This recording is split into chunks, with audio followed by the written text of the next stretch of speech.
Everyone, appreciate everybody being here today. Good morning. I know there's probably a lot of tired people in here this morning. At this time, I'd like to call this meeting to order. Clerk Barger, if you will, please call the roll. Master Combs. Here. Master Berger. Here. Master Tudor. Here. Master Bikin. Present. Just Taylor. Here. At this time, I'd like to invite David Evans from Christian Church to come up and lead us in a word of prayer. David, appreciate you being here. Let's pray. Heavenly Father, we're so grateful that we have the opportunity to assemble here today before you. Father, we're thankful for these public servants that have sacrificed their time to consider the needs of the county and the residents. We just pray that you would give them wisdom in all things they are doing. Father, we pray for all those people in the county that may be struggling right now, whether it be a substance abuse problem or an emotional problem or a family problem or a spiritual problem. We just pray that your healing hand would be upon them and touch them in a mighty, powerful way. Father, during this time of year, we pray for our graduates, all those students that are graduating from high school in the coming days. We just pray that you would be with them and guide them and give them the courage and strength they need as they enter this new chapter of their life. And Father, as we celebrate Memorial Day this coming weekend and this next Monday, we just pray that we would never forget the sacrifices made by those brave veterans who have sacrificed their lives and spilled their blood on foreign soil to make our country the greatest country in the world. Father, be with these people today and all these elected officials. Give them wisdom, give them guidance, and help them to do those things that would be pleasing to you. In Jesus' name we pray. Amen. Amen. Amen. Thank you, David. Sheriff, if you will. Please stand, face the flag. I pledge allegiance to the flag of the United States of America and to the republic for which it stands, one nation, under God, indivisible, with liberty and justice for all. Please be seated. Thanks, Sheriff.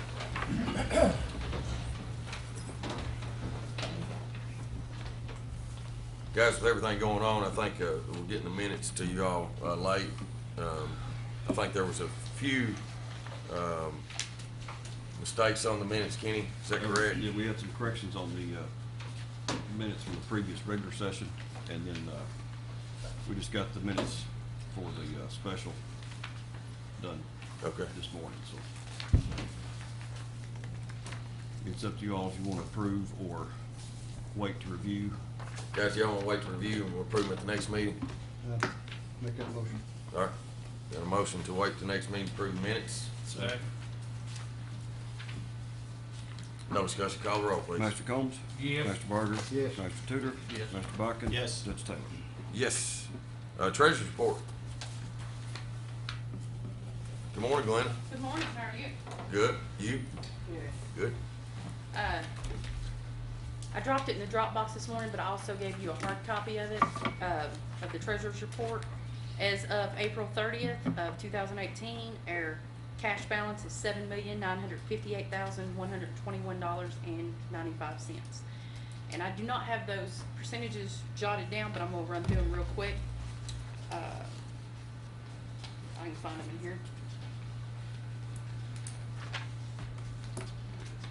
The general fund revenues as of April 30th is 86.7%, and the general fund expenditures are at 58.9%. The road revenues are at 84.7%, and the expenditures are at 74.2%.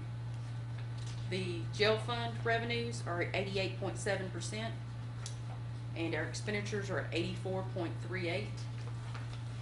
And our CSEP is at 13.28% revenues, and our expenditures are at 12.21%.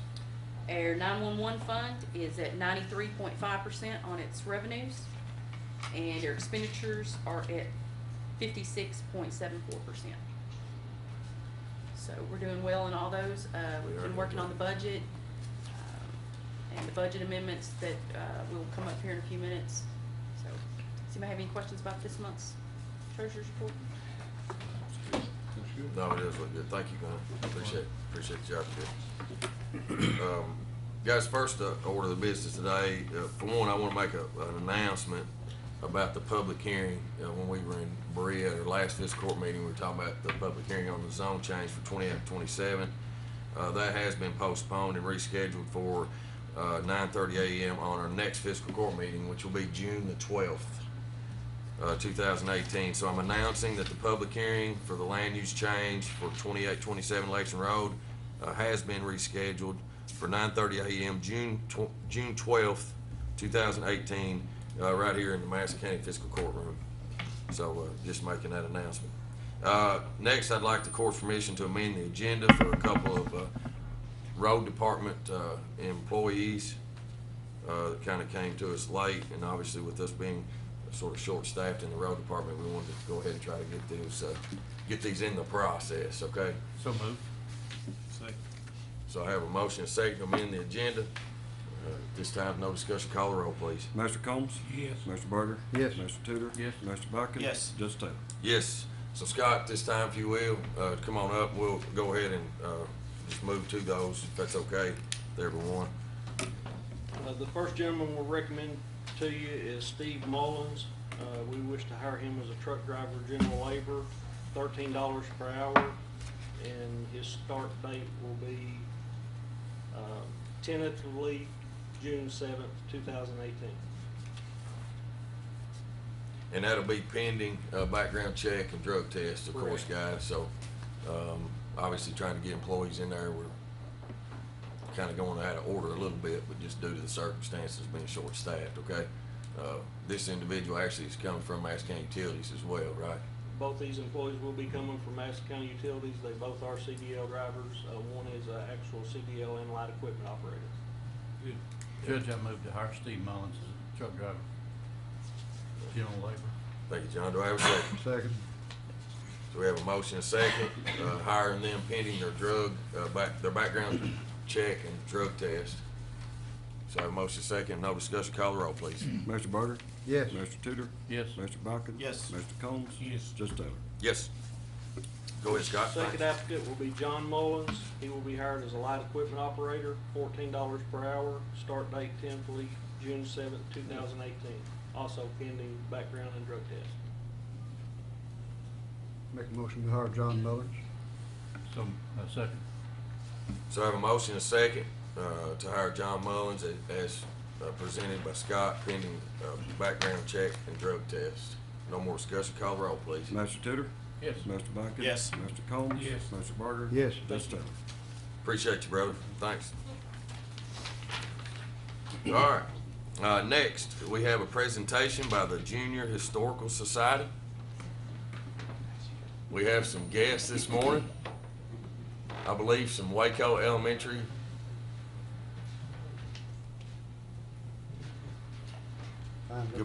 That's right. Good morning, ladies.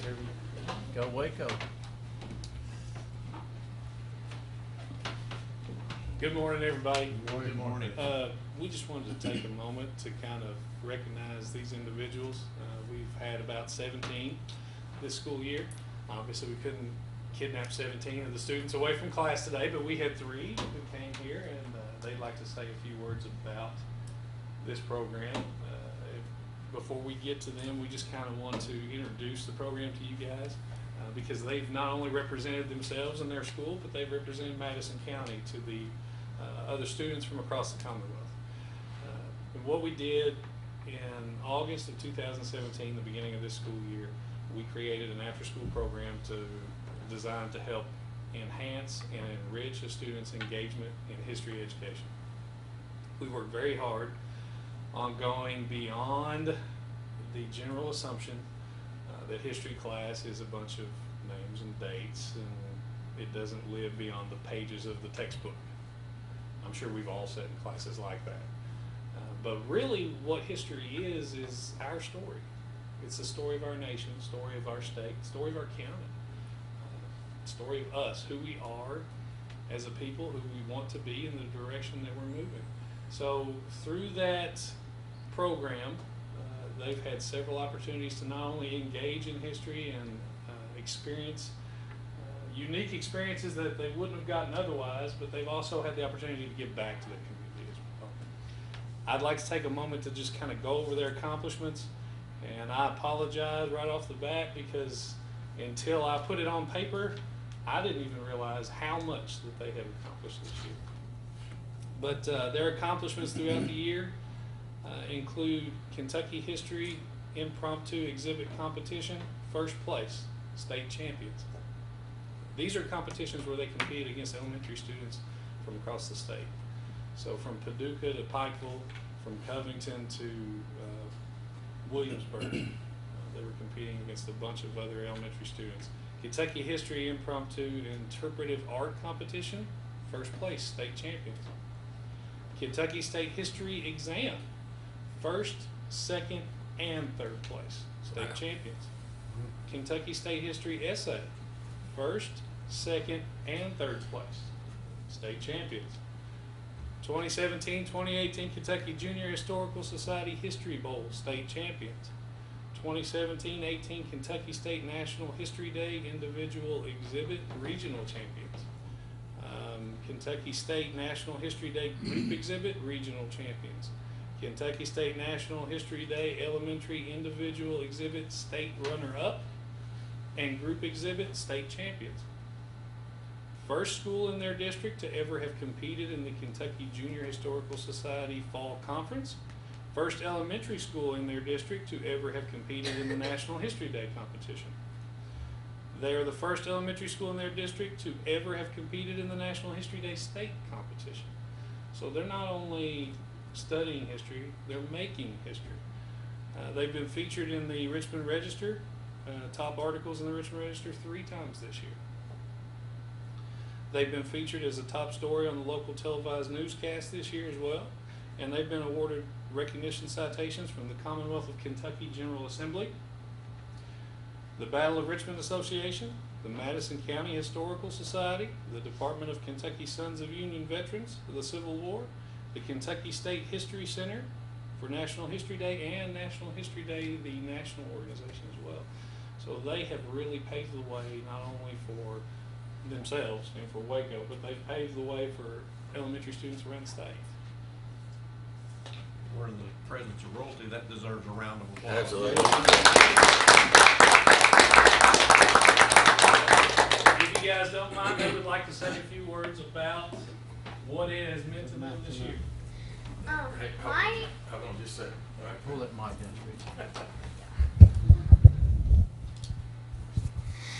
Steve. My personal favorite thing that we've done this year was going to state, because it was just amazing to experience all these different projects that other kids had done, and it was really rewarding whenever all of our hard work paid off and we made it and we actually got awards, and so that was my favorite part. My favorite part of the year was definitely going to state and competing against a bunch of other kids that we didn't even know, and their projects were really, really good, and we were kind of worried about it, but all of our hard work paid off in the end, definitely.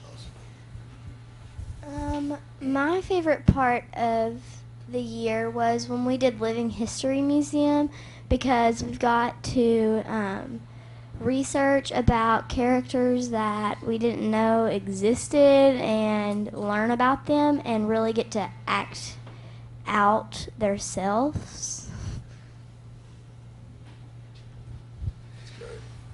They gave back to their community today. She mentioned Living History Museum this year, not today, but this year. They conducted a Living History Museum event, which is not different from many other elementary schools in the district or around the state. I keep feeling like I'm hiding that. But what they did, what they did unique was they conducted it in Mount Pleasant, right over here in front of Madison Middle, and they opened it up to the public. It wasn't just parents. It wasn't aunts and uncles or other students or teachers. It's whoever wanted to come in, and the admission fee was a donation. Could be a penny, could be $1 million. But 100% of those donations went back to Mount Pleasant to help continue restoration efforts to save that piece of Madison County history. That, following the Battle of Richmond, Union soldiers were paroled in that house to go home. So that's a key piece of Madison County history, and they did their part to help save that. They also went to a local cemetery in the Waco district, Red Hill Cemetery in Panola, and several veterans' headstones had gotten to where you couldn't read them anymore. So they not only cleaned the cemetery, but they cleaned those headstones, and then they conducted a ceremony to rededicate those stones to the veterans, and then went around and placed flags on every veteran's grave there. So they're giving back. It's not just about what they can achieve; it's about what they can do for it. Chris, I want to commend you on what you're doing with these young people, and thank you for including me in some of these activities that these young people do. I was at the Mount Pleasant home up there when they were taking donations to try to preserve that home, and I'd never been in that house before, but it's really a historical place, and it's really something worth saving, and these young people were raising money to help preserve that home. And also out the Red Hill Cemetery, they got down on their hands and knees and scrubbed these monuments and tried to find out. And they were so thrilled when they could be able to read the names and the dates on those monuments of those Civil War veterans, you know. And it's just amazing what these young people are willing to do, and they're learning so much from it. I commend you and commend each and every one of your students in this class. They've done very, very well. I'm Thank very you. proud of them. Today we have Tammy Asher and Anna Weinbarger. They were state champions in their National History Day exhibit about the Hatfields and McCoys, where they conducted research using primary and secondary sources, created a thesis, and then defended that. We had judges that came around and defended that. And then Briley Barrett, who was state runner-up in her exhibit about the Pony Express. She did the same thing. Best compliment that they've had all year was when someone came up to them during the Living History Museum and said, "Boy, you 8th graders, you are doing great. You sound just like high school students." Well, we have 4th and 5th grade. That's awesome.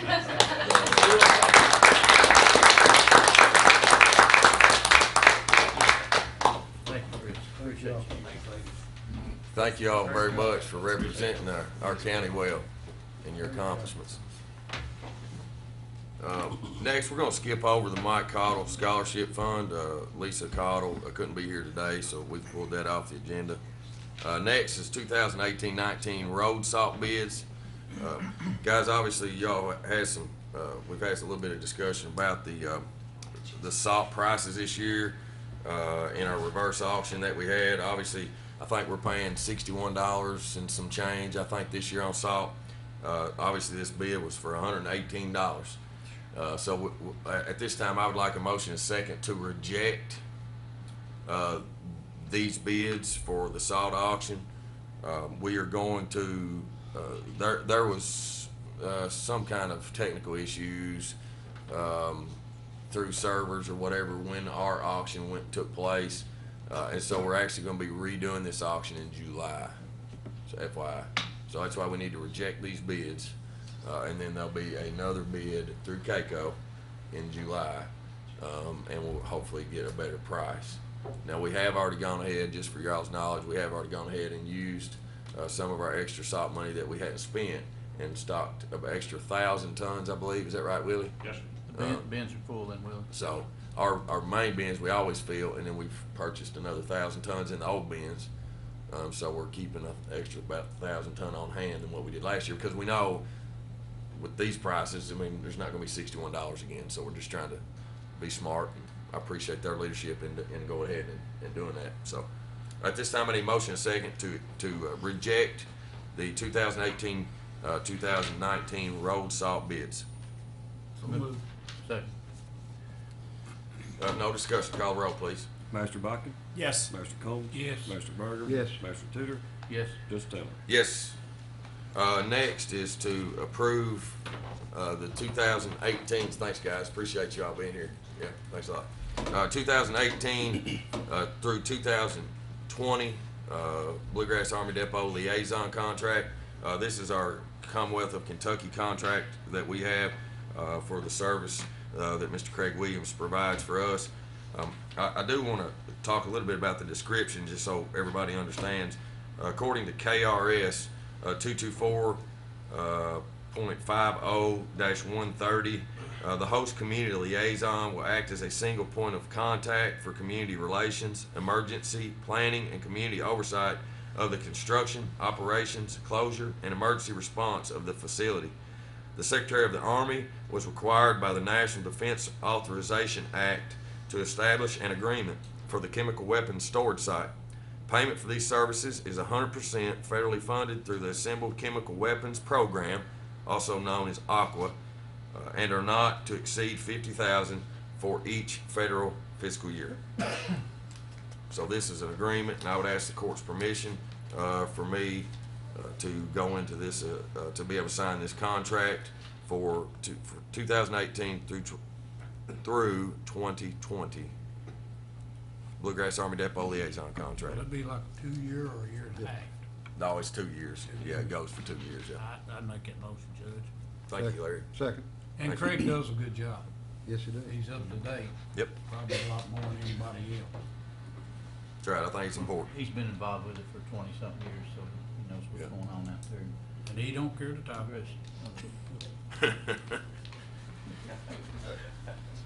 You know, I mean, we've all talked about Craig, but he made the comment there when we went on our last tour out there about a month and a half ago that we actually saw one of the robotic arms move a rocket, and said that was the first actual Movement.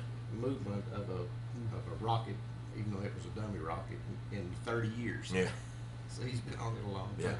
So Yeah, very, yeah. very fortunate to have that experience. so we have a motion and a second. No more discussion. Call the roll, please. Master Combs? Yes. Master Barger? Yes. Master Tudor? Yes. Master Buckner? Yes. Judge Taylor? Yes. Good morning, Ms. Rachel. Next on the agenda is first reading of ordinance 1807. This is administrative code. Alrighty, please bear with me, I've lost my voice today. So for the administrative code,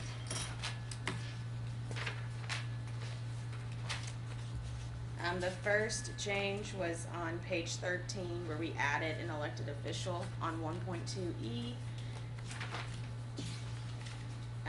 On page 14, we changed the definition for essential personnel to be able to reflect the inclement weather policy section. I don't know why safety sensitive is blue, so please disregard that. On dress code 1.8, that t-shirts are not acceptable for casual Fridays.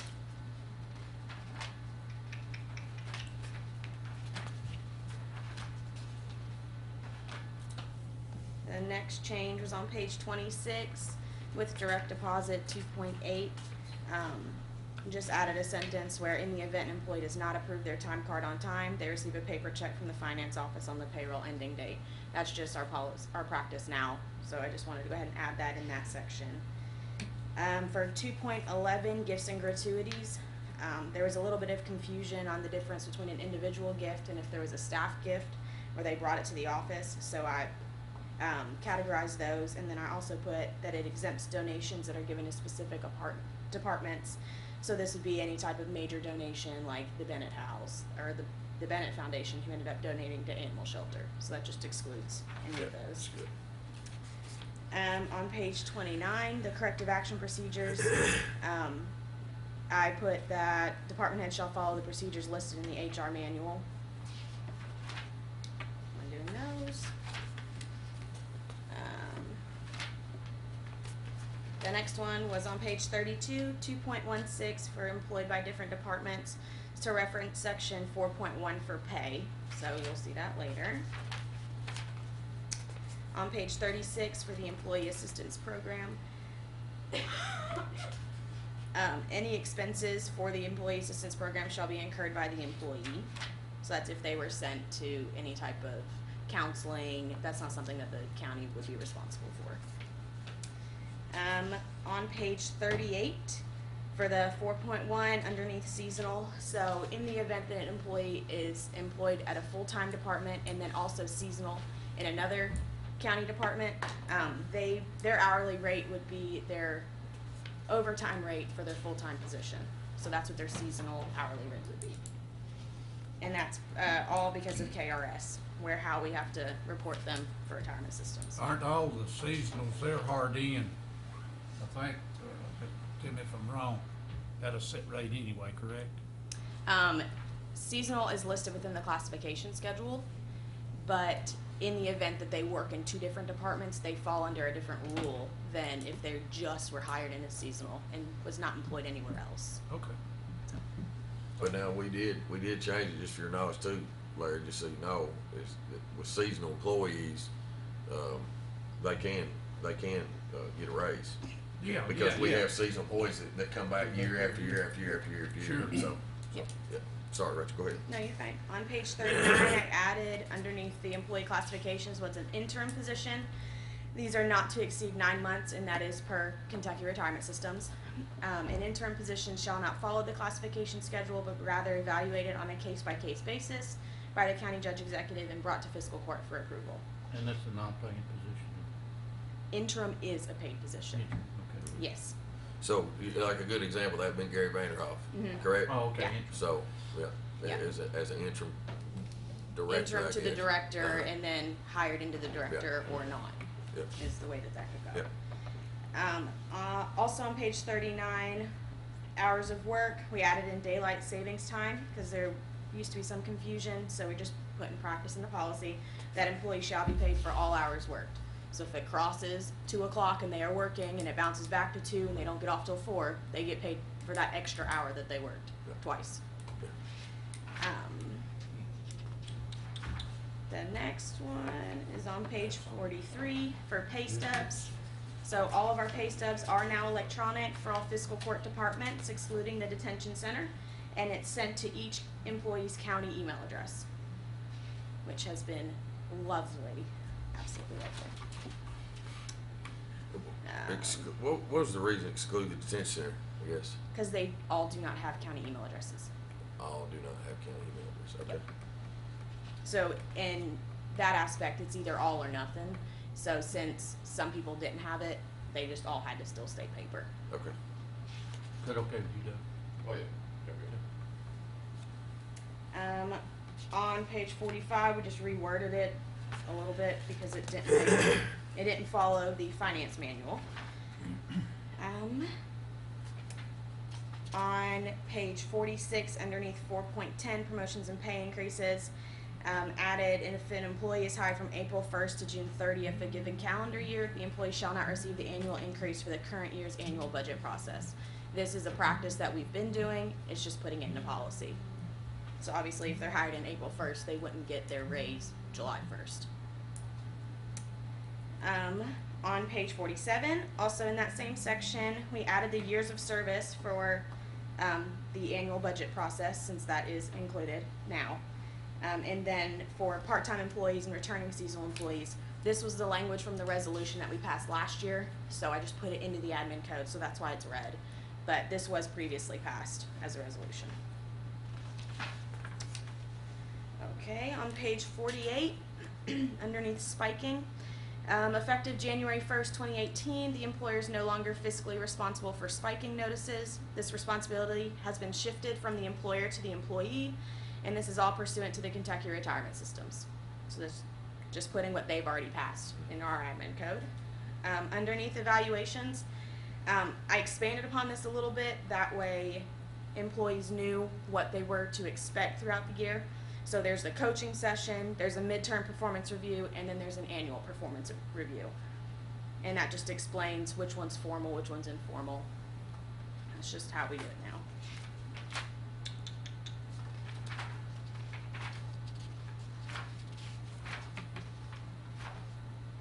And then next on page 60, underneath personal leave, that this is for full-time and that it's 5 years or more. It's not more than 5 years. And that the employment date of an employee who resigns and is reinstated or is terminated and is reemployed shall be the date of reemployment. And that is all that I have. Do you guys have any questions? Yep, Rachel, if you don't mind, go back to 49. And circle appropriate. The red appropriate. Yeah. Yeah. Okay. Thank you. Anybody got any questions? If we don't have any questions, guys, I need a motion and a second to approve first reading ordinance 1807, administrative code. So moved. Second. Have a motion and a second. No discussion, call the roll, please. Mr. Barker? Yes. Mr. Tudor? Yes. Mr. Bodkin? Yes. Mr. Combs? Yes. Just Taylor? Yes. Hey, Rachel, good work on that. Hey, this has come a long way, Rachel. Yep. Remember from our first one to here, this is a lot of good work. Thank you Yep. very much. Thank you. Yep. Next is our resolution 1810. This is our employee classification schedule. I think there's just a few changes to it. So the first change was on, for the custodial department, is removing maintenance 2, because it's cheaper to contract Go to out. that, yeah. So that's why we're gonna remove that. The next one is in the EMA CSEP department, moving the EOC technician 1, 2, and 3, instead of having the years of service component, and then moving it from 1641 to 1850 for EOC Tech 1. EOC Tech 2 is 1850 to 21, removing the years of service, and then EOC Tech 3 is 21 to 23, removing the years of service. For the database coordinator / admin assistant, this is changing from hourly to salary, 25 to 50,000. The next one is for the environmental and animal care underneath animal control. This is adding the position of an animal control officer 1 non-sworn. This is because animal control officer per KRS, you have to be 21. So in order that, so this was just a position where if they're not sworn in, then they don't have to be 21, and they can still assume some of those same duties.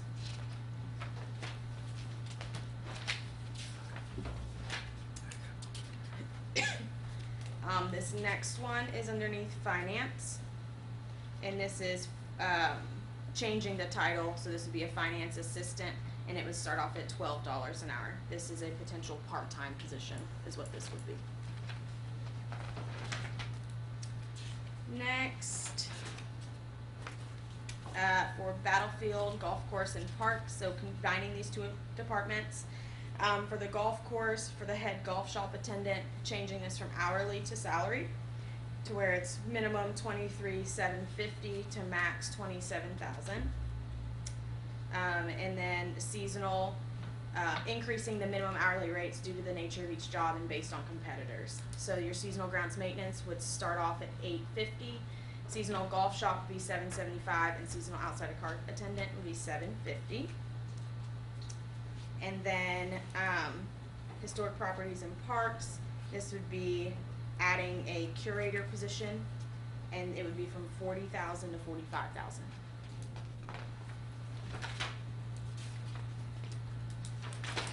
Nothing changed for IT. Nothing changed for jail. You'll see underneath parks, tour guide, event coordinator, and the director position are being taken out, but we're combining the parks and golf department, so you would see that reflected on the golf side. For planning and development, this is just changing the permit technician hourly rates to matching the zoning technician, because they take a different test, but really they're equal in that aspect. So that's just making those equal, to where if they had both of them, that's when they would move to the permit and zoning technicians.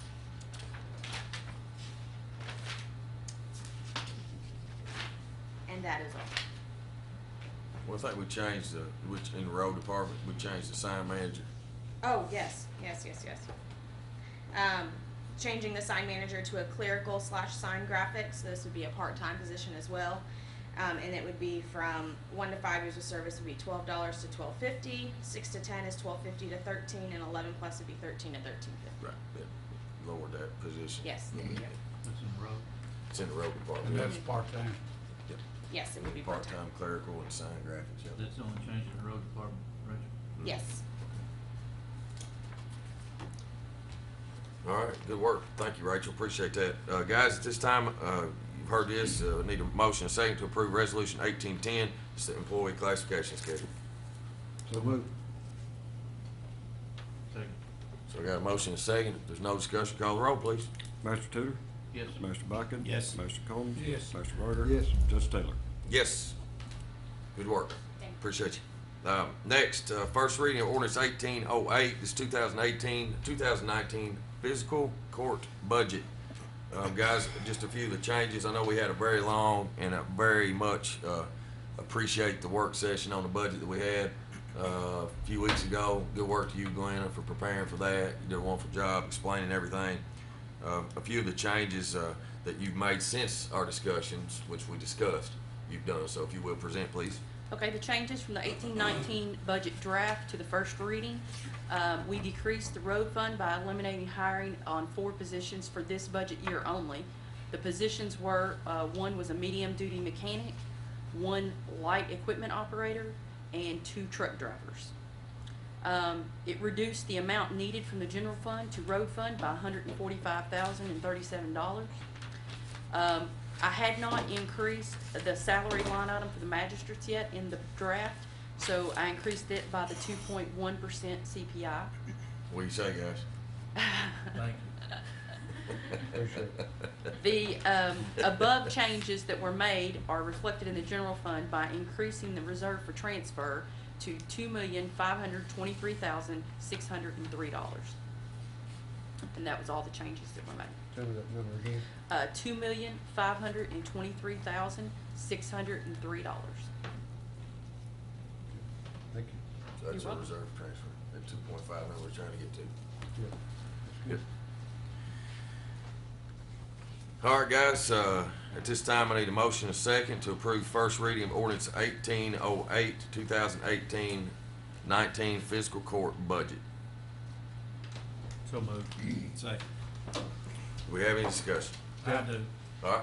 Are we gonna leave recycling in there? I think for now, until we hear maybe what some of our options are, I know Scott today's gonna present sort of, we're gonna have trash talk, aren't we? Yes, and recycling. Talking about some of the information that he's found about recycling and trash and what some of the other communities do. You know, we've got obviously some employees in that position. As far as just cutting it out of the budget, kind of this late, I don't. We can adjust the budget We can as we always go. adjust So it if we even decide though we to have it cut it. budgeted, if we end up changing and don't use it, you know, it's just in there. We won't use that money. Yeah. And then if we end up getting money from some type of franchise fee, I would budget amend that in to the budget, to the new budget. Well, my point is, I won't be in front of the horse, not behind. That's all I'm getting Well- to. And I don't wanna beat this to death, but it's no benefit to my district, very little to John's. And I'm not knocking Roger, and I know he probably appreciates it, but that's a big ticket item. We sat here for 7 hours the other day and talked about what we need to cut. Well, here's a prime example where we can cut, put that money back in to the loaner truck, have 2 more trucks that are booked up, what, 4 months now?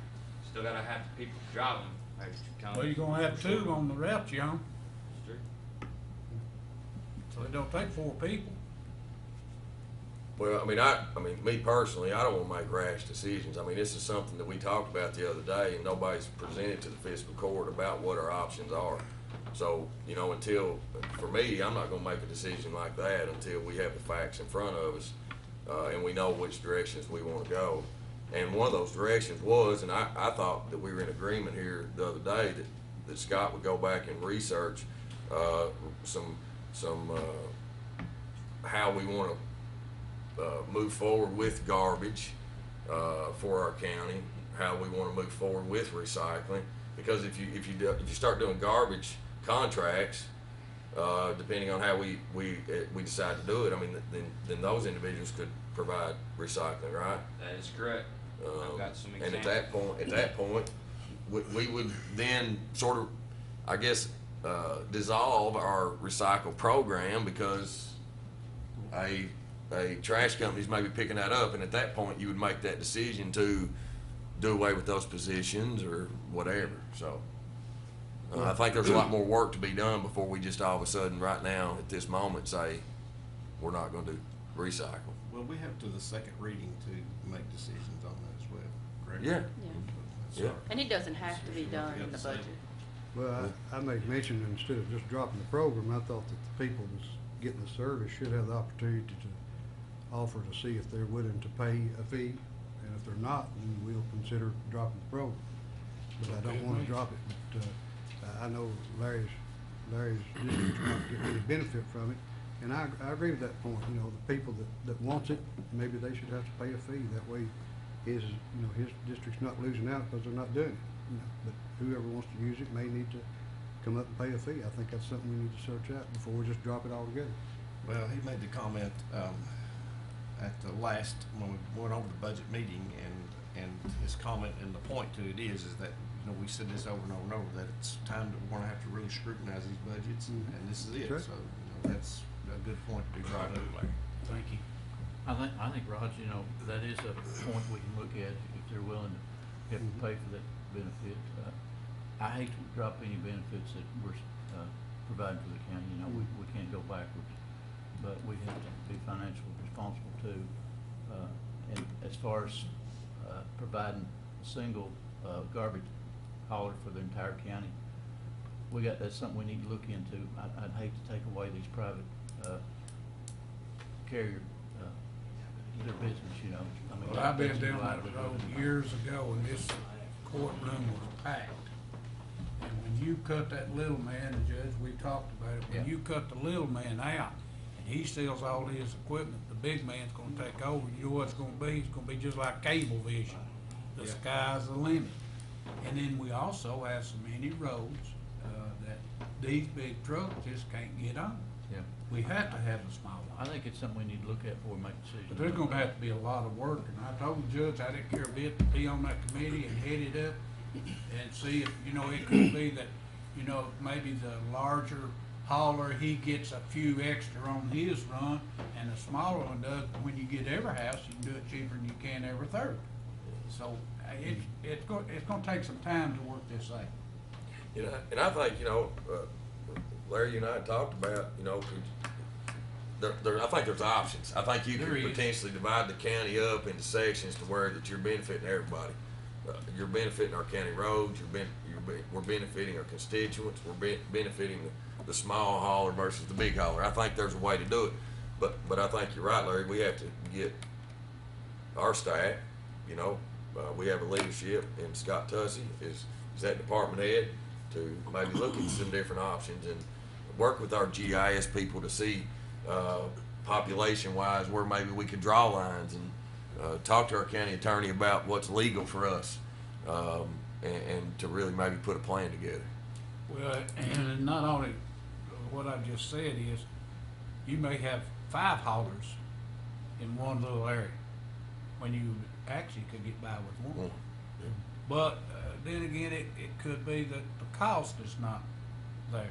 So, you know, that's something's gotta be weighed out. Yeah. I agree, Judge.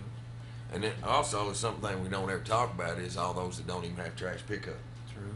You know, and all those individuals that potentially might be going down to Cane Springs Bridge and dumping it over the side of the bridge, you know. Not finding somebody's. We don't allow that. You don't allow that? We don't Okay. allow that. Finding somebody's dumpster. Yeah, so, you know, that's something too that, you know, you gotta sort of add into the equation, so.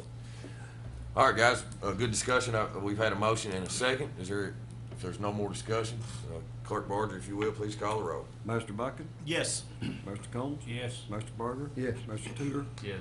Excuse me, Judge Taylor? Yes. Next is first reading of ordinance 1810, budget amend, road fund. Glenn? The road fund, this is just cleanup book Oh, work. I'm sorry, I skipped. Jail fund. Did I read so I'm gonna start, let me start all over. There you go. First reading of ordinance 1809, budget amendment to jail fund. Yes. Yeah. This is just cleanup. At the end of the year, we always do budget amendments for anything that has brought in more money than what we expected, so we can take that money and put it into the line items and the expenditures. So the jail fund had, we at this point have $36,943 over in state prisoners than what we had thought we were gonna have. We will still get another check in by the end of June, but we will not be able to budget amend that in, so that'll probably be another 50. So we'll end up going over by about 80,000, but we can only budget amend in what we have right now. Received, yeah.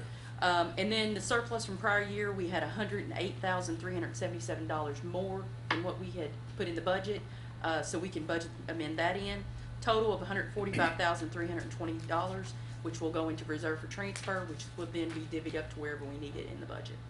Between now and June 30th. Between now and June 30th, Yep. yes. Good. All right. Guys, at this time I need a motion and a second to approve first reading of ordinance 1809, budget amendment, jail fund. So moved. Second. So I have a motion and a second. We have no discussion. Call the roll, please. Master Combs? Yes. Master Barger? Yes. Master Tudor? Yes. Master Buckin? Yes. Judge Taylor? Yes. Next, first reading of ordinance 1810, budget amendment, road fund. Glenna? Yes, we had $164,206 in transportation cabinet monies, discretionary monies that came in. We did not have budgeted for to come in, so we're going to take that and put it in for reserve for transfers to be divvied out between anything that we need it for between now and June 30th. All right. Thank you, Glenna. Do I have a motion and a second for first reading of ordinance 1810, budget amendment, road fund? So moved. Second. Have a motion and a second. No discussion. Call the roll, please. Master Barger? Yes. Master Tudor? Yes. Master Buckin? Yes. Master Combs? Yes. Judge Taylor? Yes. Thanks, Glenn. I appreciate it. Next is resolution 1811. This is the municipal road aid agreement between Madison County Fiscal Court and the municipal road aid cooperative program agreement with the state transportation cabinet. Our amount this year for municipal road aid is $145,234.85. You will see in the budget that it only has a line item in there for like $140,000 and some change. The reason that is because they hold 3% of that for our emergency fund. So just for everybody's knowledge, okay? So that amount this year is $145,234.85. The emergency fund is the 80-20 bridge fund, basically. No, it's actually the 80-20 emergency fund. Emergency Yeah. fund. So like if we have an emergency, we can request that. But it's still 80-20. Yes, it's still 80-20. You're exactly right. Yeah. Yeah. But just know that that's all based off fuels tax too. It's no different. It's that municipal road aid and county road aid is pretty much the same process. So they send us a check. I think in the beginning it's like 60%. Is that right? Usually Probably around August. July to August, you get 60%, Yeah. and around January, you get 30%, and then at the end of the year, it actually goes into the next year, they'll give you the balance. Right. Yeah. So moved. All right, I got a motion to approve resolution 1811. Second. Got a second? No more discussion. Call the roll, please. Master Tudor? Yes. Master Buckin? Yes. Master Combs? Yes. Master Barger? Yes. Judge Taylor? Yes. Good morning, buddy. Morning. You ready to come up? Yeah, absolutely. All right, next on the agenda is resolution 1812. This is a procurement policy food bank CDBG project. Morning, gentlemen. Our old procurement policy for CDBG projects was about 21 years old. We had used it on the previous food bank project. This time around, they wanted us to update that one with the most up-to-date one, so that's what we've got in front of you all to get on the books. This should be one of the last things that we need. This will be the last thing we need to do at fiscal court before we get funds released for this project. We've also done, as you remember last time I was here, we did a change to the scope of the project. Right. So we're sending all that in to DLG this week and should hear something next week about them approving that. So that's kind of where we are. Okay. At this time, I need a motion and a second to approve resolution 1812. This is a procurement policy for the CDBG project for the God's Outreach. So moved. Second. Do we have any discussion? Guys, I'll make one comment. I read over this, and actually these procurement standards are actually a little bit more strict than what ours are. So I think it requires to get bids from 50 to 20,000. This will help if you all do CDBGs in the future. You Yeah. won't have to do this again for a while. Right. I don't think they'll change it anytime soon. So. And this is just a pass-through project. It is. Yeah, it's just basically. Yeah, we're just the government entity, applicant agent. Yeah. Exactly. You all have sponsor. Exactly. Yep, sponsor it. All right, have a motion and a second. If no more discussion, call the roll, please. Master Bucking? Yes. Master Combs? Yes. Master Barger? Yes. Master Tudor? Yes. Judge Taylor? Yes. Thank you, gentlemen. Thanks, Thank you. appreciate it. Next, we're just gonna have discussion today. Obviously, we talked briefly about this a minute ago. We talked about residential trash and recycling franchise. And so Scott's prepared. He went back after our meeting the other day and researched some things of other communities. So appreciate you being here today, Scott. Good morning, everyone. I see IT's got me under wraps here with a small presentation entitled Franchise Info and Recycling Statistics. Sure. Go ahead, please. Franchise of Garbage and Recycling Service, KRS 136, allows for us to establish franchise fees and establish for the ability for us to franchise our garbage services. Some options that we would have would be to do residential and commercial. Commercial being your bigger dumpsters and your roll-offs out in the county. I would recommend that we stick to just looking at residential at this moment. We could do this by obviously franchising the whole entire county as one entity, as whole. We could do it by magisterial districts, or you could do it by geographical boundaries. If you took I-75 down the county, split it in the middle, maybe you took Lancaster Road and split that and make 4 sections that way as well. You could come up with several different boundaries. What's the possibilities of this? Obviously, it's a revenue generator, and I'll touch on that, on what some of the other counties are doing and how much possibly their franchise fees generates for them. Also allows for only one hauler to be running the county road system on their routes established. Obviously, if you've got 6 trucks weighing upwards, possibility of maximum load capacity of 80,000 pounds going around on our county roads, you're obviously going to we see the effects of that happening at this point. And as well as there are some bridges that they are violating going over as well, weighing 80,000 pounds.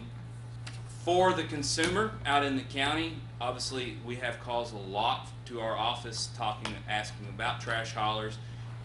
You've got 3, you've got Advanced, Rumpke, Central Kentucky Landfill, you've got the Newells, you've got the Rotuses, you've got the Whittemores down there, you've got several. And a lot of people, well, they're not sure who hauls their trash, and they don't know. And the obvious question we ask them is, what color is your can? And that's kind of lets us know, because Rumpke's are brown and CKY's are red, and Advanced Disposal has green and gray cans. So it would create less confusion for our citizens and the customers out in the county to know that, hey, we know the only one company in town that's doing that. So. Ideas on how to franchise our residential. I'll cover the entire county, and I've got some pros and cons here. If we do the entire county, it would get the best price for our residents. Less trucks on our road again, would create only one hauler, could result in a decrease of good customer service.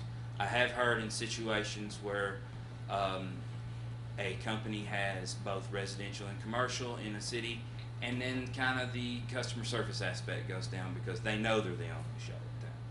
So that's one con to having an entire franchise. But can't you bid that out every year? Magistrature, the way it traditionally works is you sign probably a term of a 3 to 5 year contract, because it's a major investment for them to come in, have the trucks, establish the cans.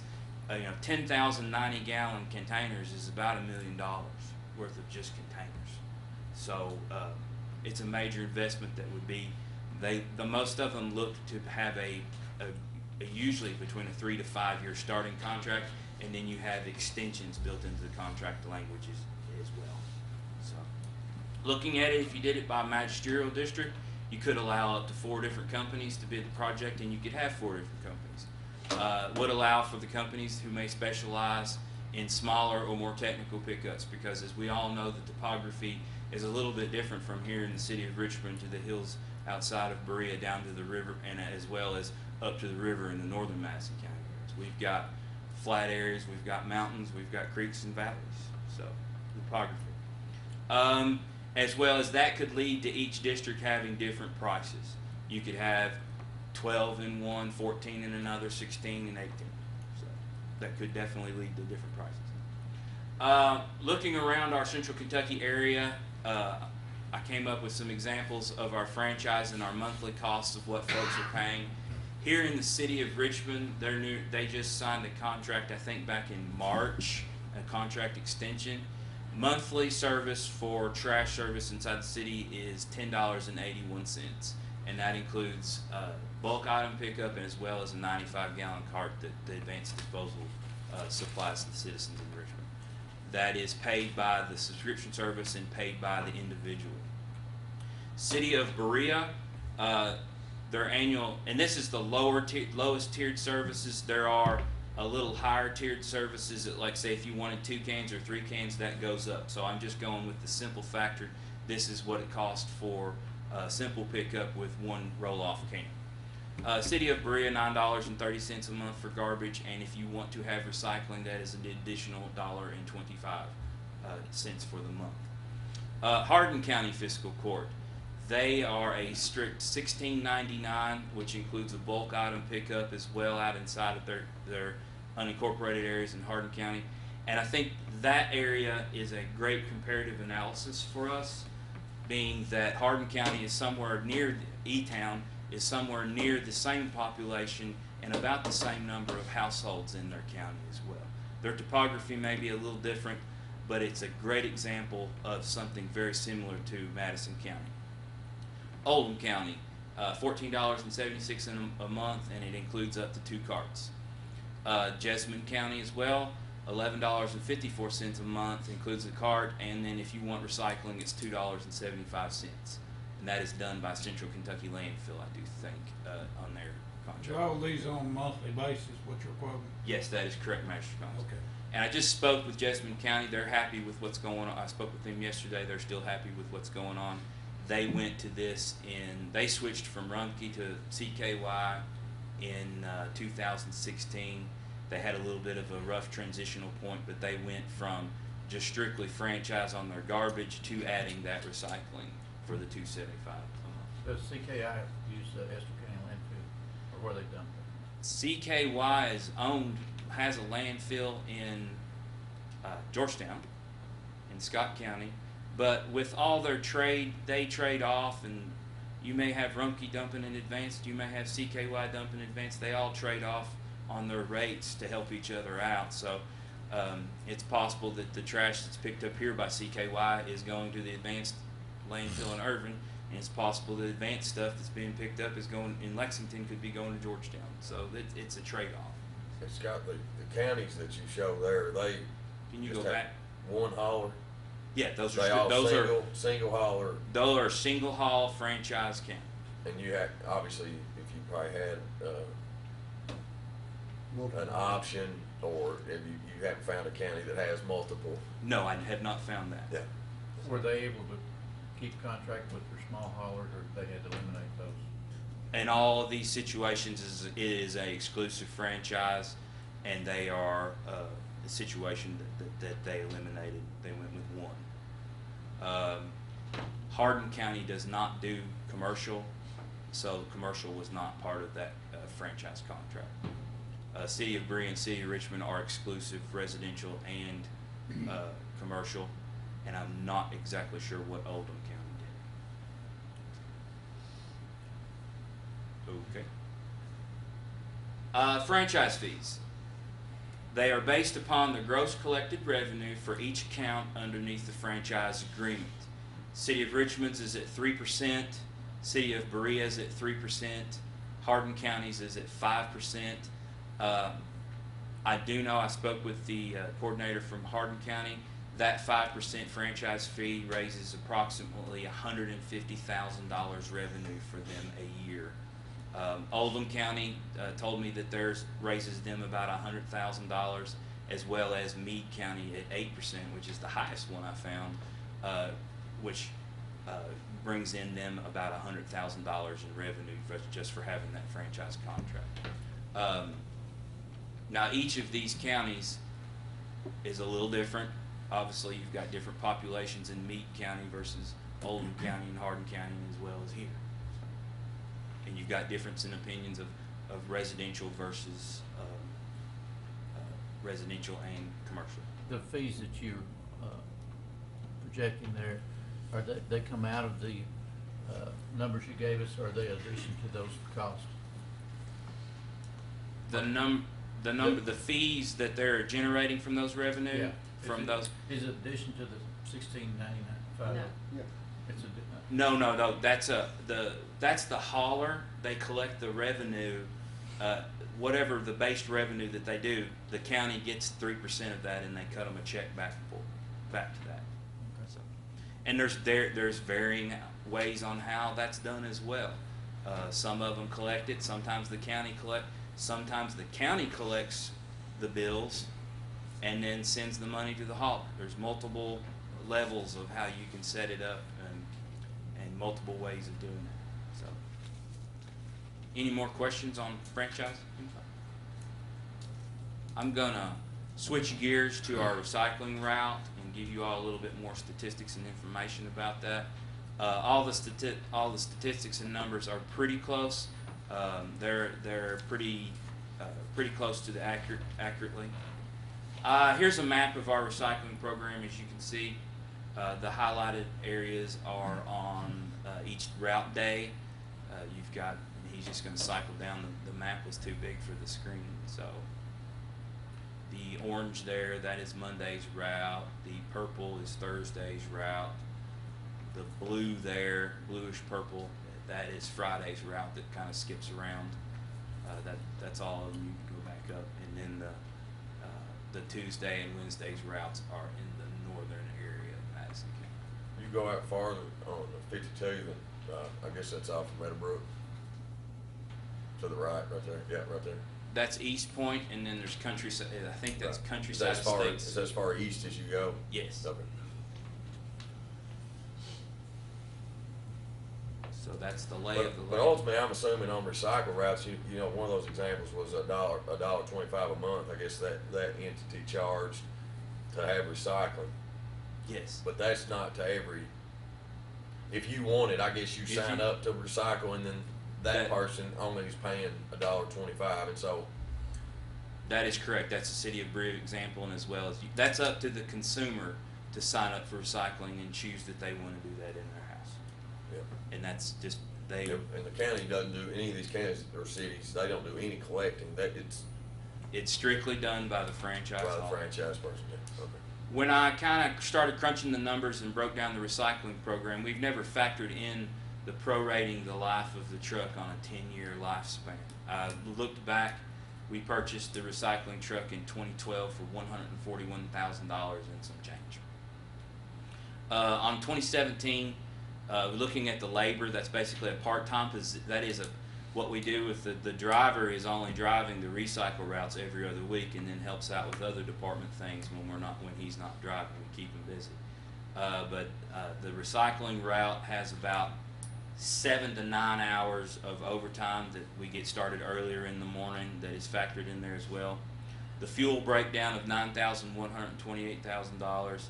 Repair and maintenance last year hit us hard, so comparative analysis 2017 was a hard year on repair and maintenance because we had both turbos as well as the DPF filter, the fancy filters in the exhaust system. That was about a $4,000 lick, and the turbos was a $10,000 lick of that as well. Once you factor in the prorate life of the truck at $14,000, and then the return from Lexington on the goods that we've taken over there, that's money that they paid us back for the sale of the recycled goods. We come with an estimated program cost of $63,866. That being said, that is a per home cost of $23.65. And that's per year? That's on 2017, yes sir. That's per year, that's 12 months, right? So you That is divide correct. that by 12 and you get your monthly cost, Yeah, right? calendar year, yes. Mm-hmm. How many households? 2,700. But 2017 was a hard year on maintenance, so it cost more because we had some truck issues. Right. Right. How old is that truck? We purchased it in 2012, so this is 2012. its 6th spring of it being in operation. We bought it, I think it was delivered in May of 2012. And then we have the extra truck too that we We have the old, we have an old truck that the city of Richmond gave us, and it's helped us out several times when maintenance needed to be done on the other truck. So. What's your predicted expected life continue this truck we got? Well, we're specking it at 10 years, so that means we've only really got 4 years left. But the last time we had it in for maintenance at Municipal Equipment, the company that sold us, they said our bed, the truck chassis will go first before our bed does, because when you're dealing with recycling, you're not dealing with as much water waste and just nastiness, the corrosion inside of the truck. So our loads of recycle is a lot drier, and you don't get the rust damage, and you don't get, it's just not beat down as bad as well as hauling normal garbage. So that being said, Municipal Equipment said that we're in good shape as far as for a 6-year-old bed. It was in good shape for the usage that we've had. Now, did they label how long it would last? No. I suspect, I hope that it's in operation way past just the 10 years of, prorating. Have you done a mock figure to where you can see how many people we could lose that say the ones we're recycling, to come up with a figure to where we could get our money back, not any profit, but just to pay its way? Oh, you mean for, in other words, if we got 2,700. You mean what kind of fee we would want to charge? Right. I would estimate that. Obviously, if our per home cost is $23, we would want to gauge it somewhere around that factor. Yeah, but you're not gonna keep all 2,700. No, that's correct. And we're not servicing all 2,700. That's about the record of how many bins were delivered out of the community. Yeah. I would estimate somewhere between $35 to $50 would be a good operational covering fee per home. That allows us to purchase bins and pay for when truck we do have incidents of a twin turbo or a cylinder down, and any kind of maintenance that needs to be done. That's per month? No. For a year. For a year. Okay. That's correct. Okay. So $50, you'd almost say it's $4 a month. Yeah. Right. Correct. Per. 48. Yeah, 12 times. I think I have one more slide, maybe. Might be questions.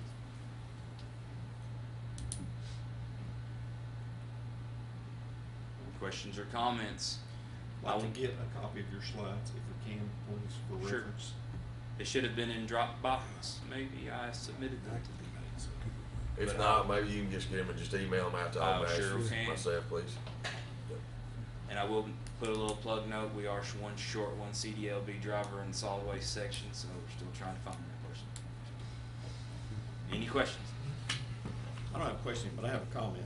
I like the idea when you look at the numbers of a county-wide service, and you can see what the benefits of that are if you know what you're paying now versus what that could be. The only thing that I don't like that has to be considered is that when you get into the rural areas, and I know several people that follow this category, you're talking about a lot of elderly people that are on a really tight fixed income budget. And so now you're where they may have a son or a daughter that picks up trash for them, you're forcing them to pay, as little as it may seem, $10 is $10. So that's my only concern about it. And another good point about that is you have a lot of elderly people that these private haulers, they don't stop at the road, they go up their driveway and get it. And a big truck can't do that. You're not gonna get that service out of the big carrier. No, well, you can't expect it, because that first thing you're gonna say is, you tore my driveway up. Well, that's the reason, and I'm not saying that everybody does that. I don't, I take mine to the road, but there is a lot of people that just can't do it, they're elderly. It's just a factor that has to be weighed in, Sure. given what your population is. I mean, it's something that I want to get some feedback for, but we jump in on that one. How much is trash right now? I mean, what's the average price? The average price constituents for paying right now in the $16 to $22, somewhere around there. 16 to 22 per month. Per month. Per month. I just got a bill for $72, 3 months. 3 months, that's about what I paid. I paid 51 for 3 months. Mine's 60, about 65. 51, you said? Jeff Whittemore, right, Maria? Yeah. There's obvious benefits to it, but I'm not So the that's only one. 16. So My check's not the only one has to be That's true. considered. So if you Jessamine County is a great example, you're gonna have if we had something like that, you would have the option of, what was it, total about 15 or 1070, so it's $15 a month, so you're talking $45 for every 3 months versus 60, 51, and what I've heard. Well, Brill had a big uproar at one time when they were gonna bid it out to one company. And they had patent meetings and stuff, but after they got it done, all said and done, they're the cheapest one in the county. That's correct. And they have, as well as there are some options in their contract for the person you're talking about, Tom, that they offer some backdoor service do? where they, for an extra $1 a month, that they walk up and get that for you. So that's part of their contract as well. There's a lot of options on the table. Obviously, we can still get some more information. I think as far as the future, I think we would be better off with looking at a franchise residential contract and include recycling in it, much like Jessamine County did. I think it's good for the consumer, and it's good from a standpoint of tracking where all our trash is going. Scott, I think I would like to see maybe us work on some options for the fiscal court. I love options. I do too. And maybe put together a package A, B, and C, and say, you know, if we went with a single source franchise, it might be package A. Package B might be we divide it up by 4.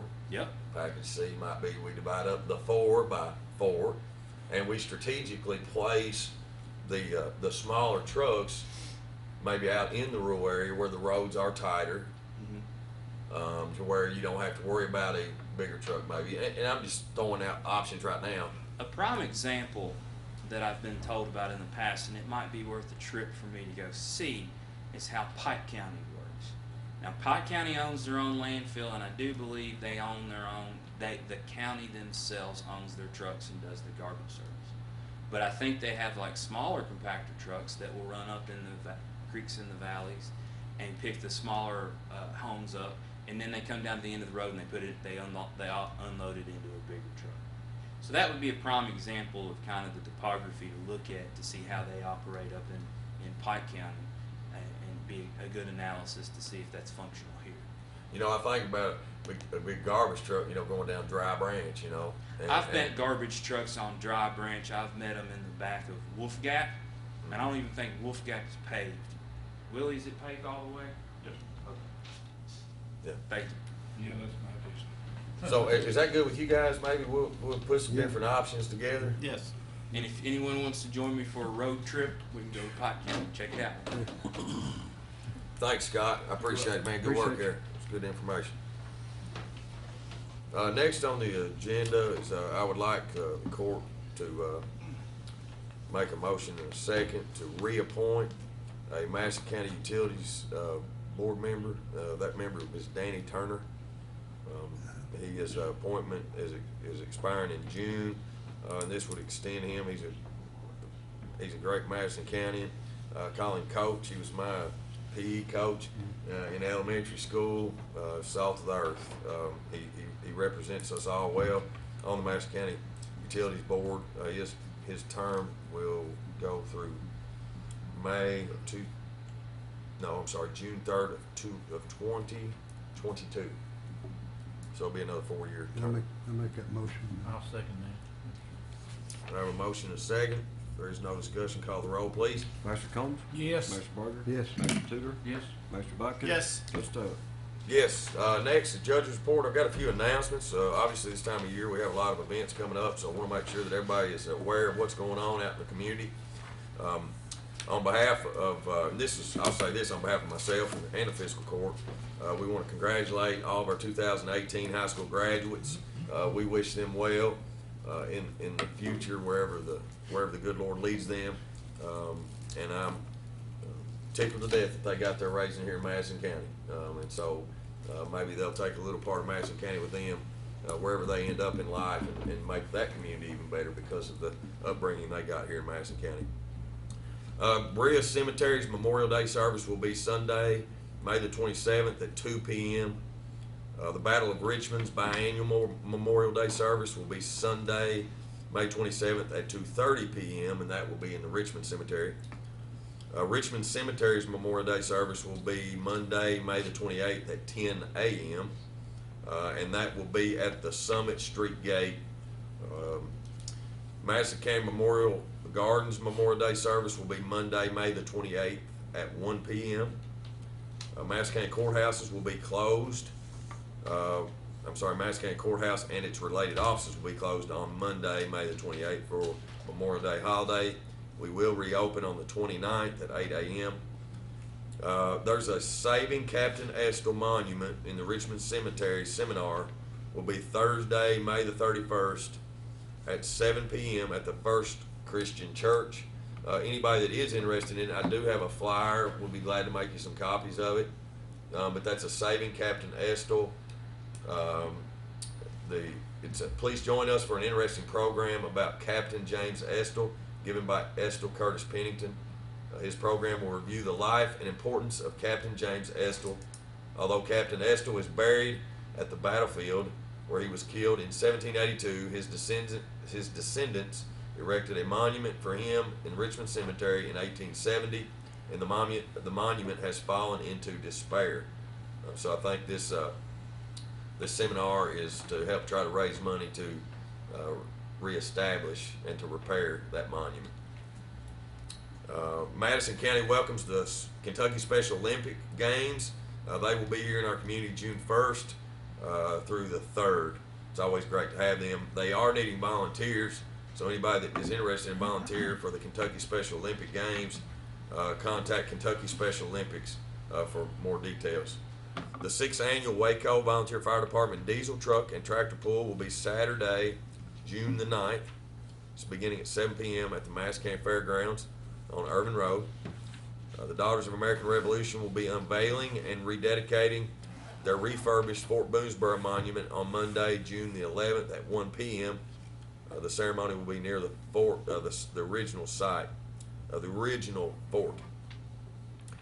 Madison County Community Band's Flag Day concert will be Thursday, June 14th at 8 p.m. And that'll actually be here at the Madison County Courthouse Square.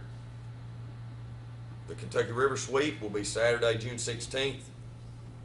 Is that Fort Boonesboro Beach. Yes, that's our event, right? That's our event, yeah. We do with Clark County, correct? That is correct. That is a good event. I would encourage anybody to come out. It's a fun day. You have to be a little careful. Obviously cleaning up the river, sort of walking on the steep banks, but it is a great event. A lot of people do come out for that. You gonna have hot dogs, Scott?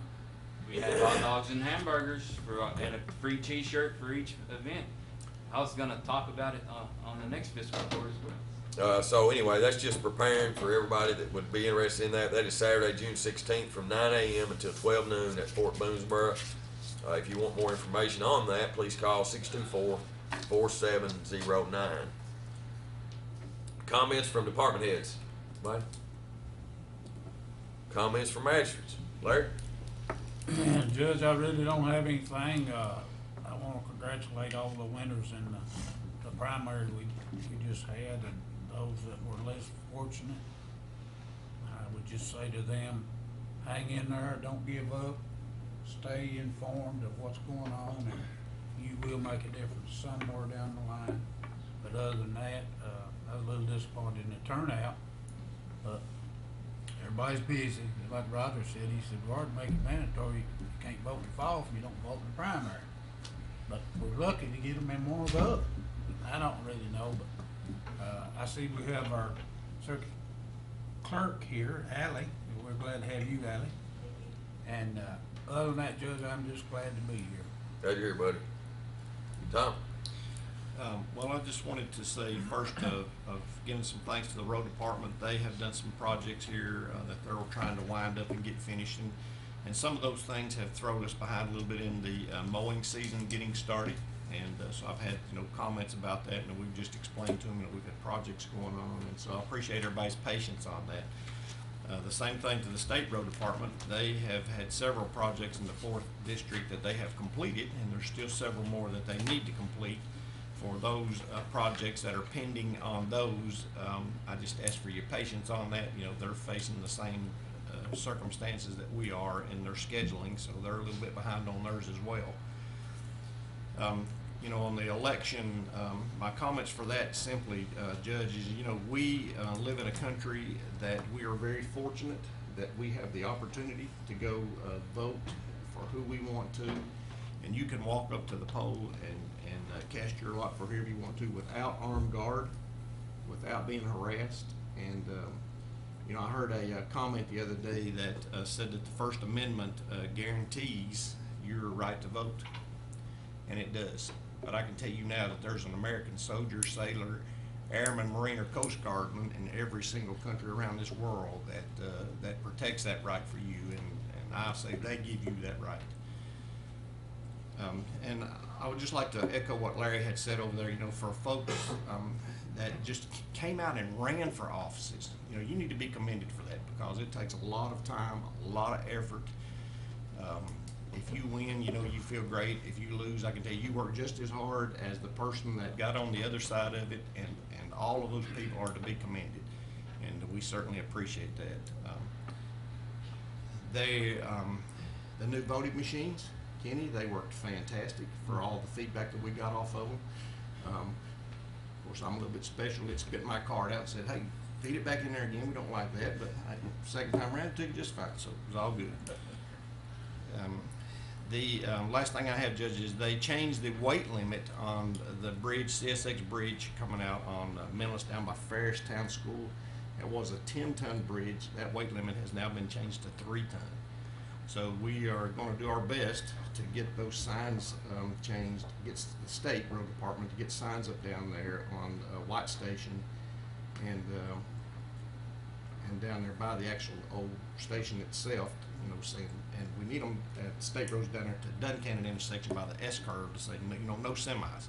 You know, I don't know how many times that we've backed them up from either getting stuck underneath the CSX bridge or trying to get down through that. I don't even see how to get through the S curve, but they do.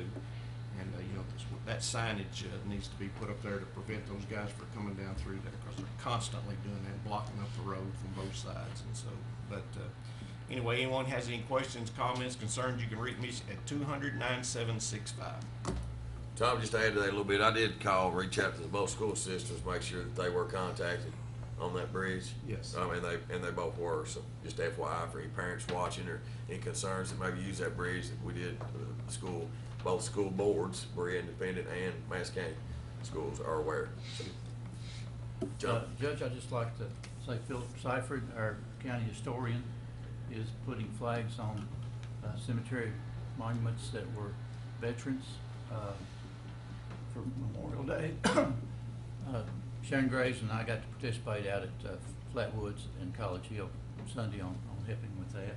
And so through your cemeteries throughout the county, if they were in the United States military, if there's any kind of signal that indicates that they were a veteran, they will have a flag on their graves for Memorial Day, just to honor those. The truck pull that the Waco Volunteer Fire Department is putting on out at the fairgrounds on June the 9th, please go out and participate with that. That's one of their biggest fundraisers for the year.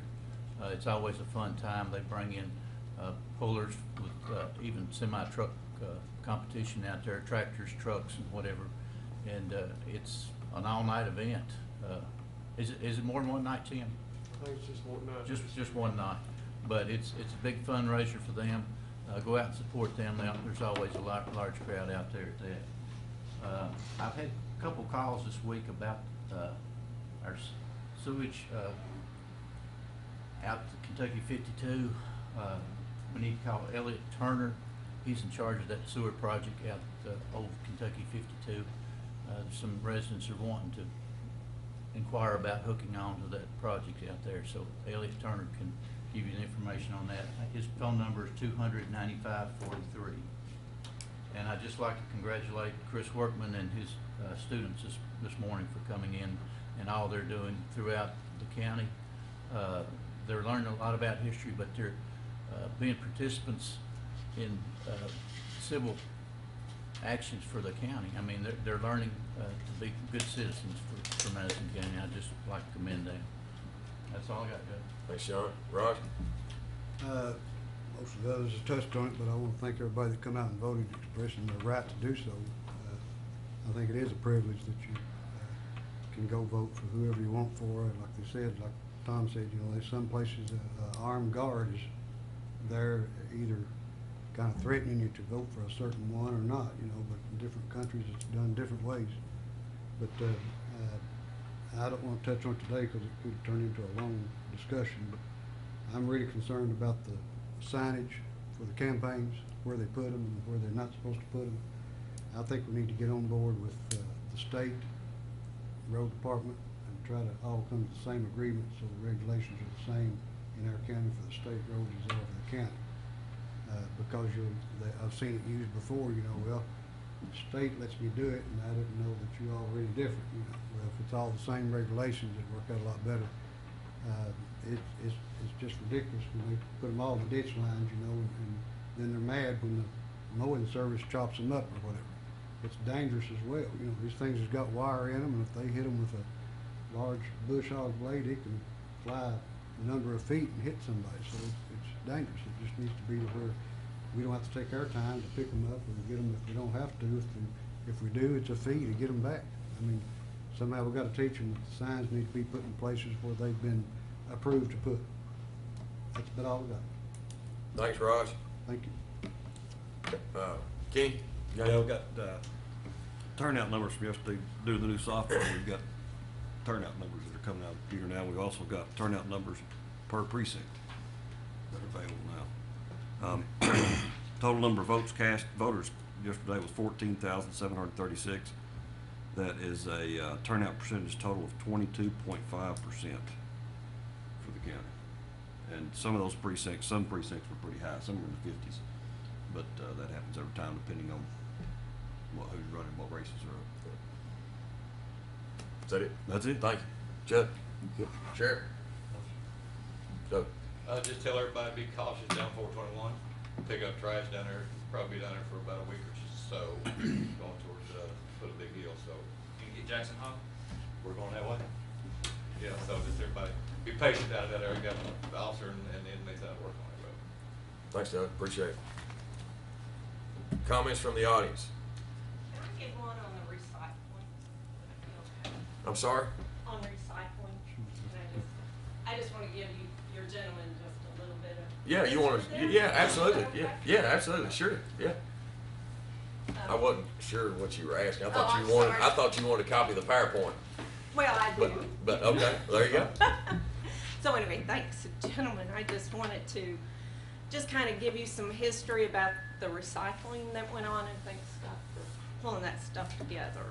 Basically, about 10 years ago, I was a member of a homeowners association, and many of our residents there were wanting recycling along with other homeowners in other subdivisions like Deacon Hills, Idlewild, that sort of thing. So we all came together with many of the residents there wanting to have recycling done, basically home pickup, right?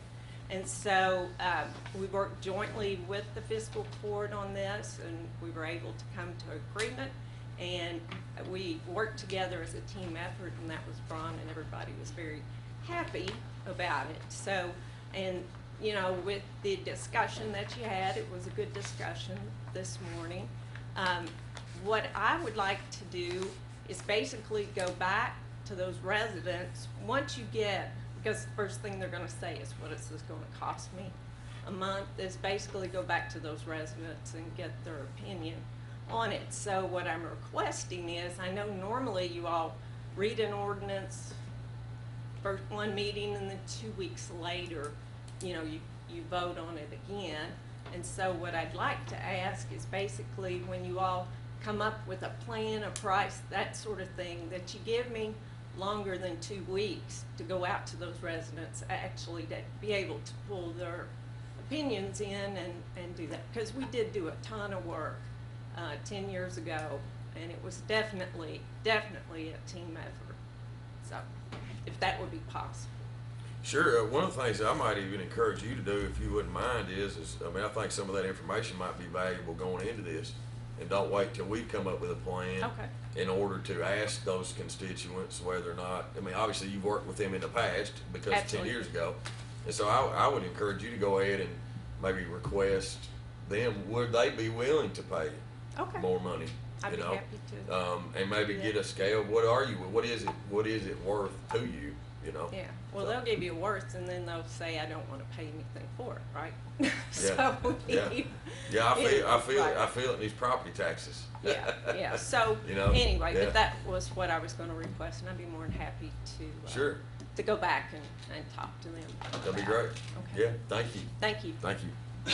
Anybody else in the audience? All right, this time I need a motion to pay the claims and approve the transfers. So moved. Second. Have, no discussion, call the roll, please. Master Barger? Yes. Master Tudor? Yes. Mr. Bodkin? Yes. Master Combs? Yes. Judge Taylor? Yes, next meeting Tuesday, June 12th, 2018. That'll be right here where we're sitting today, the Madison County Courthouse. Again, next meeting Tuesday, June 12th, 2018, right here in Richmond. I need a motion and second to adjourn. Move to adjourn. Second. Call the roll, please. Master Tudor? Yes. Master Bodkin? Yes. Master Combs? Yes. Master Barger? Yes. Judge Taylor? Yes, thanks everybody for being here. Appreciate it.